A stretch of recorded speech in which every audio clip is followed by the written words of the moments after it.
Hey, this is Art in Grampy's Kitchen, and I'm going to show you how to very simply make some really nice crispy chicken baked in your oven. Sesame seed coating. I think you're going to love it. All right, let's see if we can't do a little how-to video on sesame treated Kurikake chicken. First of all, I got my Kurikake. I've mixed that up, actually in there also. And my wife also had picked up this everything bagel seasoning, try on salads, avocado, toast, eggs, veggies, everything. Well, everything. Chicken's everything. It's got a tasty blend of onions, garlic, sesame seeds, poppy seeds, other spices, and using a little bit of extra garlic powder, mix in there with the Kurikake, and then all I'm doing is I'm taking my chicken. I've preheated the oven here to 475, and I've taken the chicken, I've towel dried it, and let it sit for just a touch. As you can see, I've already done some of these. You can see how simple this is. You just take it and roll it. Make sure you get everything nicely even coated, and we're going to set those in there. And I'm going to reach in, sprinkle a little more on top, a little more for Santa Claus, that kind of thing. That's a Cheech and Chong reference. All right, we are right there, so I'm going to take a look at these. See, they're getting a little bit golden and looking pretty good. The sesame seeds survived. I was a little nervous about that. Not bad. I'm going to drop this dude down to, I'm actually going to go down to 375 and leave my circulator on, and I might come back, flip them around just so the back's in front, the front's in the back. Looking pretty good so far. A little bit of an experiment, pretty simple.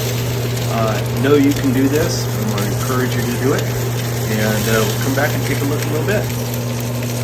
So yeah, I'm going to pull these out. You can get a little bit better view this way, and you can see they're getting a little golden there. Rosemary's seen better days, but it's already done its magic. I'm just going to leave that in there, and leave that for, I don't know, we're looking for about 165, or until the juices in the chicken begin to run clear. I'm going to give it about another 15, maybe 20 minutes max, but that should do it. Now I pull that out. I could set it up here on top of the stove, but because I don't want to set it on my countertop, it's a little sensitive to heat. I just don't want to take a chance, so I always set it either here, or I could bring it over here and set it directly on one of my cutting boards. You can see this is one of my grandkids and daughter and her husband gave me for Christmas one year. Grampy's Kitchen, tequila meat and good times. That's what they think of when they think of my kitchen, so that's pretty cool.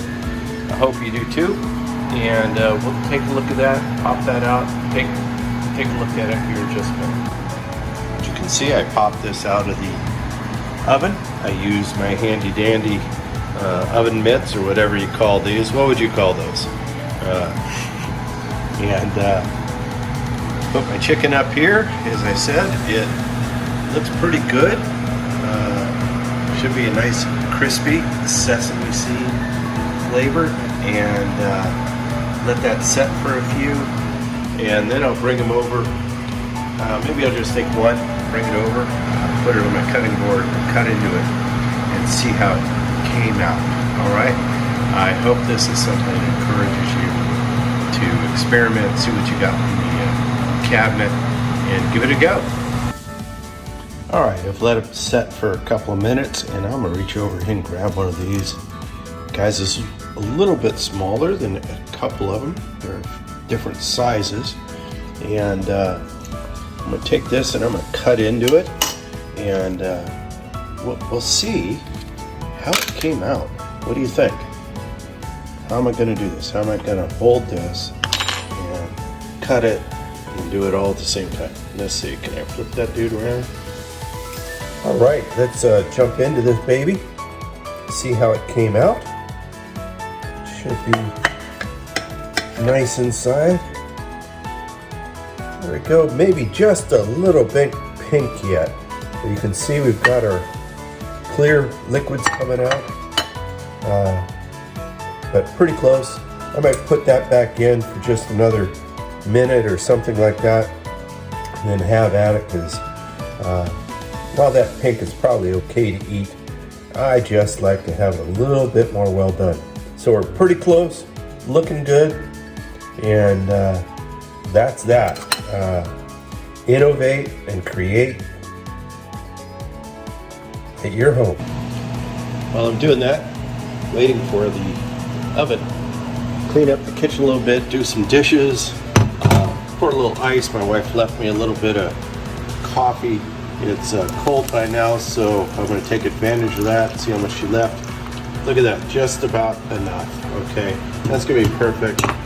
Take a little of my half and half from grocery outlet, because you know you got to use that pretty quick if you want to enjoy it. Also, I'm a little concerned about the sesame seeds in here, so I'm going to check this. It's only been about 6 minutes so far. I'm concerned at this temperature that the sesame seeds, you can see them smoking a little bit, but those are the ones that are on the pan itself.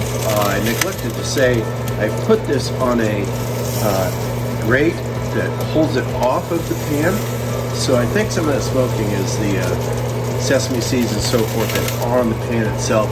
I don't see anything on the chicken itself messing up. So we'll check that again in a few minutes. Okay, well, I just checked the chicken and it seems to be doing pretty good, so I'm going to leave it in there for another 5 minutes. So that'll be the full 15 minutes at 475. I like to take my opportunity while I'm cooking to like just clean up the kitchen, that kind of stuff. So I've done my dishes here, I made the coffee, and now I've just set up my knife sharpener. And I don't think I can video that very well. Let's see how that comes out. But if you haven't used these before, just pop these dudes in. They're pretty nice and safe. You hold it back here, and it keeps it down. And then you just take your knife, and you just run it straight down. Both sides. I like something I learned, I don't know if it's true, it's a Japanese style, and I could totally be off on that, but I get about 15 on one side, and then just enough to take the burrs off on the other. So 1, 2, 3, 4, 5, 6, 7, 8, 9, 10, 11, 12, 13, 14, 15, and then just enough to take the burrs off on the other side. We'll see how that does. Like to keep my knife sharp. It's a good opportunity to sharpen them while you're waiting for baking.